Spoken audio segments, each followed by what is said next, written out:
Today we will learn about diabetes mellitus. हा diabetes mellitus हा कुठला डिसऑर्डर आहे किंवा डिझीज आहे, जेव्हा बॉडीमध्ये ग्लुकोज लेवल हाय होते त्यासाठी किंवा त्याच्यानंतर होणारे जे आजार आहेत त्याला आपण डायबिटीज मेलाइटस असं म्हणतो.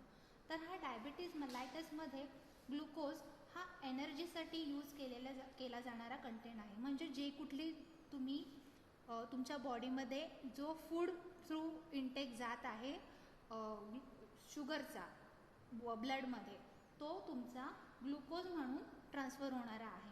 हा ग्लुकोज काय करतो, आपल्या बॉडीमध्ये एनर्जी प्रोड्यूस करतो. ठीक आहे. आता आपण हे जाणून घेऊया की याला कंट्रोल करण्यासाठी किंवा ह्याचा बॉडीमध्ये प्रॉपर यूज होण्यासाठी आपल्याला बॉडीमध्ये इन्सुलिनची गरज आहे. ही इन्सुलिन कुठून निर्माण होते, तर ही इन्सुलिन पॅन्क्रियाजमधल्या बीटा सेल्समधून तुम्हाला मिळू शकते.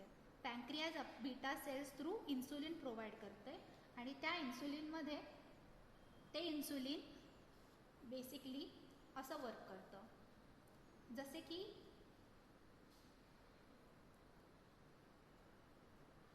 हा सपोज तुमचा सेल आहे आणि हे तुमचे त्याला लागून रिसेप्टर्स आहेत. सो इन्सुलिन हा मधली की आहे किंवा आपण म्हणू शकतो की इन्सुलिन हा कीचं काम करतो आणि हे जे रिसेप्टर्स आहेत ते लॉक रिसेप्टर्स आहेत. सो ग्लुकोज एनर्जीसाठी जेव्हा रिसेप्टरला बाइंड करण्यासाठी इन्सुलिनची ॲज अ की म्हणून गरज पडते.